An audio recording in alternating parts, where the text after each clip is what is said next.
It's one of the most widely planted grape varieties in the world. Its best wines are extremely expensive, and it's capable of capturing the elusive terroir of a place and transmitting it into the glass. Chardonnay was first discovered in Burgundy, where its name rarely appears on the label. Since the 1980s, it has conquered the world, with plantings increasing almost tenfold, and today there are 210,000 hectares planted, more than twice the vineyard surface area of Germany. The boom also caused problems for Chardonnay as more and more wine experts, sommeliers and wine drinkers started to look elsewhere for other varietals rather than ordering yet another Chardonnay. There's a well-known acronym for this movement, ABC, anything but Chardonnay. At that point, Chardonnay had become a brand, and many wines were manipulated in a heavy-handed fashion at the winery with lots of new oak, alcohol and power. However, Chardonnay is capable of producing outstanding wines, and as every movement has a counter movement, new wave Chardonnay tends to focus more on freshness, less oak, and is made in a more hands-off approach. Leon has selected some new wave Chardonnays, anti-ABC wines, for me to taste and explore, so let's dive in. So we're going to travel all around the world, but I'm going to start here in my home country with this Chardonnay 2022 by Moritz Kissinger. Moritz Kissinger is a young winemaker from Rheinhessen in Germany. He's gained some fame over the last few years with his very distinctive and very interesting wines.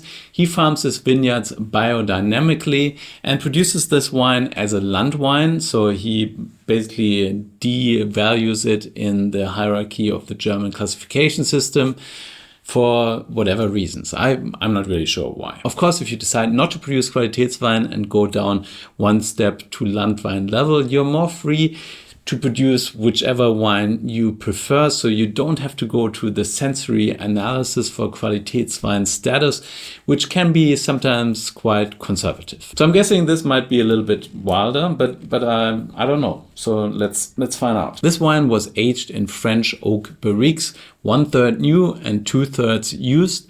And this is very common for high quality Chardonnay. Chardonnay doesn't necessarily have a lot of flavor. It's quite reduced in flavor, but it can take up quite a lot of aromas from its surroundings. May it be the oak, may it be the yeast cells, or may it be the terroir in the vineyard. He only did very little batonnage, which is the term of stirring up the dead yeast cells, the so-called lees. This process increases the intensity and texture of the wine. The yeast aroma basically goes into the wine. On top of that, also some proteins from the yeast cells end up in the wine and make the wine taste a little creamier, richer. If it's done in moderation, if it's done, well, excessively, the wine can be really flat and flabby, too rich and too creamy, in my opinion. But if you do that well, you add another interesting dimension to your Chardonnay. He also used very little SO2 sulfides, and this might also be the reason why this is not a Qualitätswein, because the tasters at the Qualitätswein taste test, they don't really like funky natural wines. They prefer really fruity, clear, precise wines. So this is probably the reason why he went Landwein for this wine. So I'm swirling out my glass just to clean it of any dust that might be in the glass. This is actually one of my favorite Chardonnay glasses. So it's basically a wide bowl that is fairly short. It allows you to get really close to the wine, and that really helps soaking up all of those flavors that Chardonnay has to offer. So this is kind of golden with a touch of browning as well. It's not super clean. It might be a little bit unfiltered, or it might be unfiltered. So there's a slight cloudiness here, I would say. But on the nose, it's pretty beautiful. So here we have lemon flavor, a little bit of orange as well. There's some nuttiness here, so it smells of roasted hazelnut. There's also a slight creaminess here. It's quite complex and it really feels very Chardonnay-esque. So this combination of citrus fruit and roasted nuts, that's pretty classic Chardonnay from a barrique. Whoa! Fresh acidity. So I think great Chardonnay always needs some acidity. I mean, You obviously want a little bit of body there, concentration, but there also needs to be liveliness. And this wine definitely combines that. So you have quite a lot of concentration, but also great freshness, a beautiful wine. Chardonnay from Germany is not that popular yet, but I think there's a lot of potential for the grape variety here. I mean, climatically, we are fairly close to Burgundy, and the grape variety just does really well in many different places in Germany. I've tasted some really amazing wines.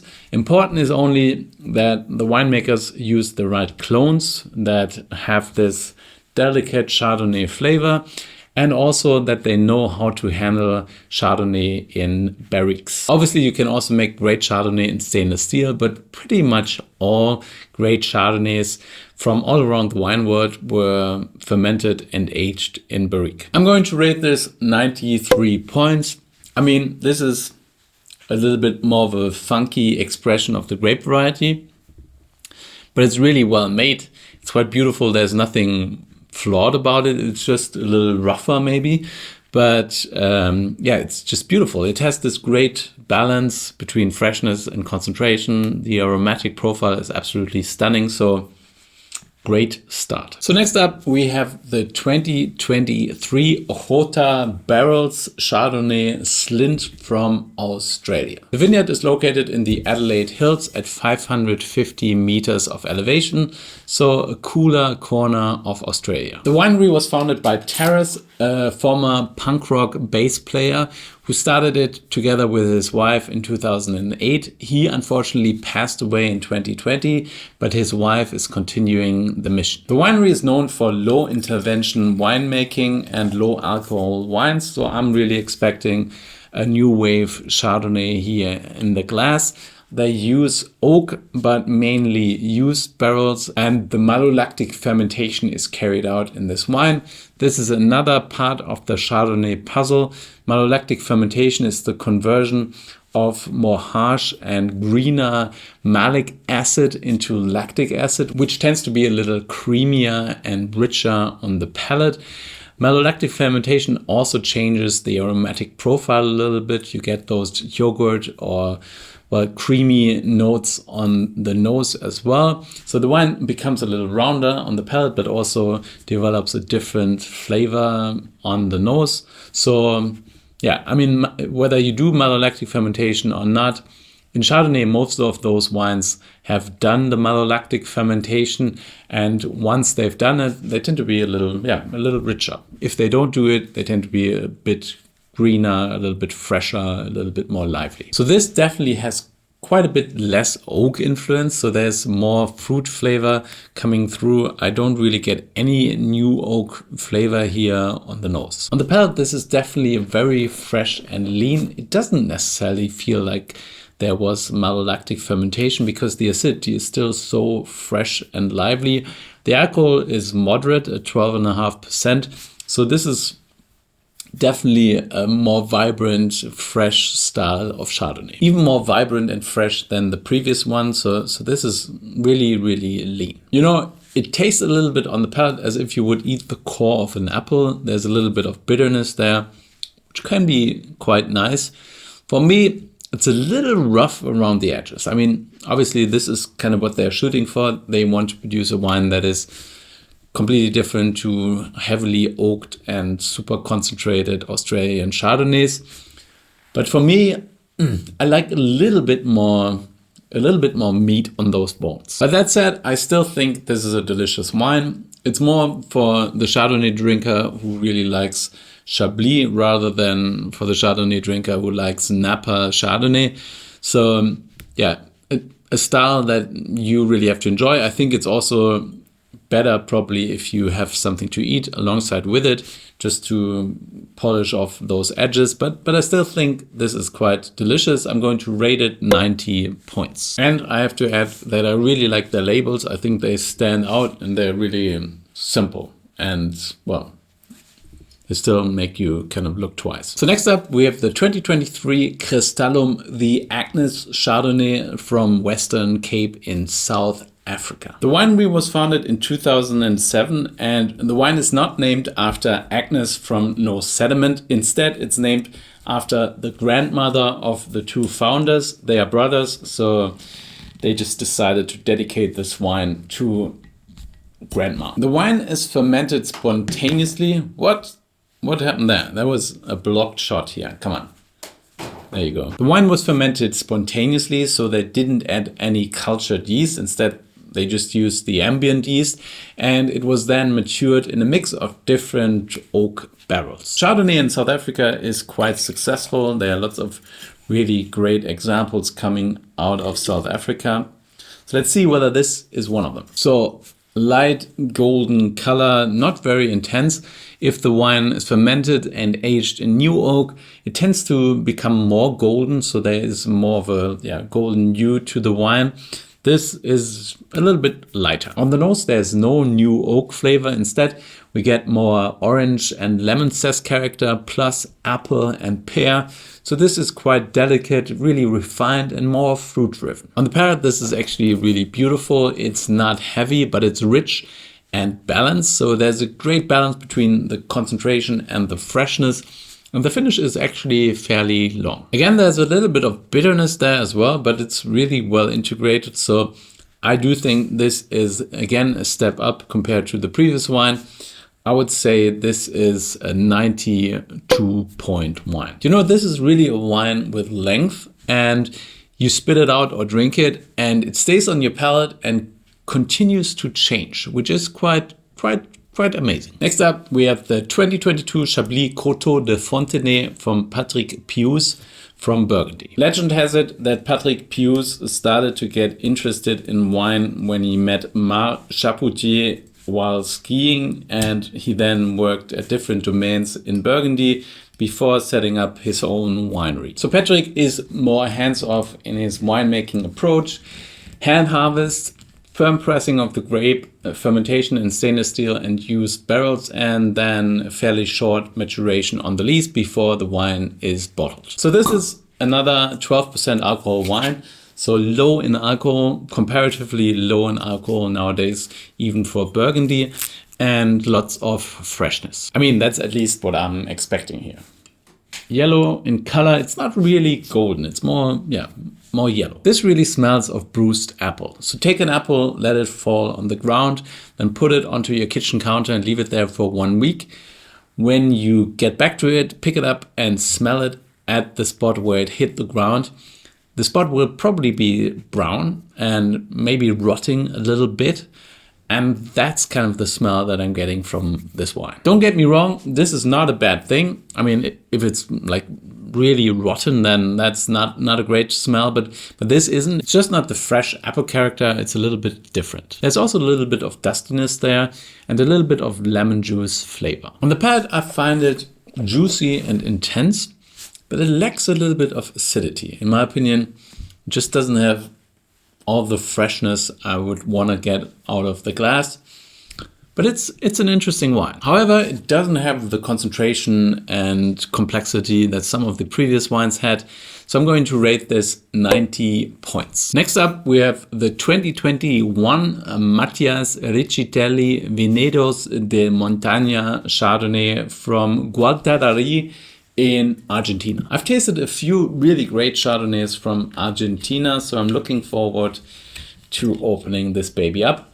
This wine apparently is from grapes sourced at vineyards at really high altitude. One is at 1,350 meters above sea level, and the other one is at 1,700 meters above sea level, which is completely crazy. Obviously, the higher you go up into the mountains, the cooler the microclimate in the vineyard gets, which means that you can really wait for aromatic ripeness while also maintaining the acidity in the grapes. Both of the vineyards where they source the grapes from are on calcareous soils, and that's definitely something winemakers all around the world search for when they plant their Chardonnay vineyard. Chalky and limestoney soils tend to be really popular for the production of great Chardonnays. Come on, I'm going for the bullseye here. Well, close. So this wine was fermented in oak, but not all new oak, instead a mix of different ages, and it then ages in barrel for another 8 months. So again, a pale golden color. The aroma is intense. I mean, not as in intense aromatics, but it's just really complex. It has this lime character, lemon zest. There's also a little bit of toasted bread flavor coming through, a slight nuttiness, so it's quite complex. On the palate, it actually tastes a little bit like tasting two different wines at the same time. On the one side, there is this super fresh and vibrant and pretty laser-focused acidity. And on the other end, there's this meaty, slightly greasy, rich and concentrated body. So I'm tasting a little bit of bacon fat, a little bit of saltiness, combined with this super fresh and vibrant acidity. So this is a really well-made wine. It's quite complex and rich and balanced, but it's also quite a lot to wrap your head around. Somehow it just feels really complex. I'm going to rate this 94 points. I think it's absolutely delicious. Maybe a little young, maybe it needs a little bit more time to integrate, but just a beautiful, really thought-provoking wine. Last but not least, we're going to California in the US, where Chardonnay is the most widely planted white grape variety. I think it used to be the most widely planted grape variety, full stop, but now Cabernet has taken over. But yeah, Chardonnay is really popular in the US. This is obviously also where the ABC movement originated from. So let's see whether this is the answer to ABC. So this winery is called Sandhi, and it was founded in 2010 by superstar sommelier Raj Par, together with his winemaking partner Sashi Morman. I've actually met Sashi Morman a few years ago, and I was really impressed by him. Really interesting guy, very insightful and very humble. So we had some nice conversations when I met him in California.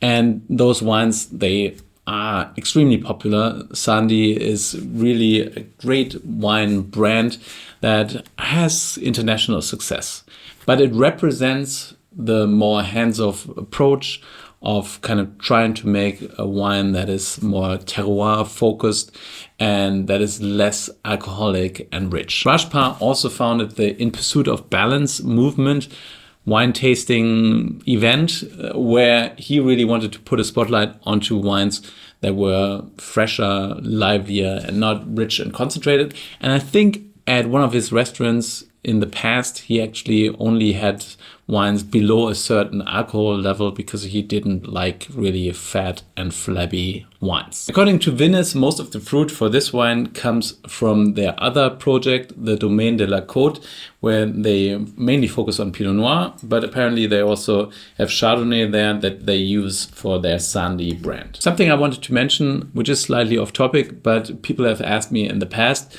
Chardonnay is actually related to Pinot Noir. It is a natural crossing of Pinot Noir and Gouais Blanc, two of the oldest, most original grape varieties in the world. And they kind of fell in love and had a baby, and that baby is Chardonnay. There's also a town in Burgundy called Chardonnay, and it's a little bit unclear whether the wine was named or the grape variety was named after the town or the other way around. But I think it is probably more likely that the grape variety was named after the town. So the wine is also fermented using indigenous yeast. I almost hit the off switch on my camera there. That would have been amazing. Well, maybe next time. Anyways, the wine was fermented using indigenous yeast, ambient yeast, and it was kept in barrels for 10 months roughly. But I didn't get any information on how old the barrels were. So the Sandhi wines tend to be really light and fresh, more fruit driven, even though they're kind of, they also have a little bit of nuttiness oftentimes, but they can be absolutely outstanding. They source some fruit from some of the top vineyards in Santa Barbara in the south of California, and some of those wines are just outstanding. So the wine smells of lemon peel, ripe apple, and there's a little bit of smokiness there. Again, a bit like pain grillé, toasted bread, but just Yeah, not a lot of it. There's also a little bit of briny flavor, slightly meaty aromas. So it's quite beautiful. Wow. On the palate, it has the near perfect attack. So the way it kind of enters the mouth is just a great balance between the fresh acidity and the concentration. There's not a lot of concentration. I mean, it's not rich. This is 12.8% of alcohol, but it just kind of feels very complete. The finish is definitely long and slightly salty. So yeah, this is the real deal. I'm also going to rate this 94 points. So a really beautiful, balanced Chardonnay. If you still follow the tagline ABC, anything but Chardonnay, you're wrong. I think Chardonnay still has a lot to offer. We all know that. Even the classics can be delicious, and some of the really big and concentrated wines can also be beautiful. But those 6 wines really showed that there is a lot possible with Chardonnay, away from the concentrated and rich and oaky styles, more towards fresh and lively wines. My 2 favorites were those 2 from the New World, but all of them really showed quite well. And they all showed that Chardonnay can have many different identities and can taste very differently depending on where it's grown. So thank you for watching. I hope you enjoyed this video. If you did, then please like it down here. Subscribe to my channel if you haven't done so already. My question of the day is, what is your favorite new wave Chardonnay? Let me know down below. I hope I see you guys again very soon. Until then, stay thirsty.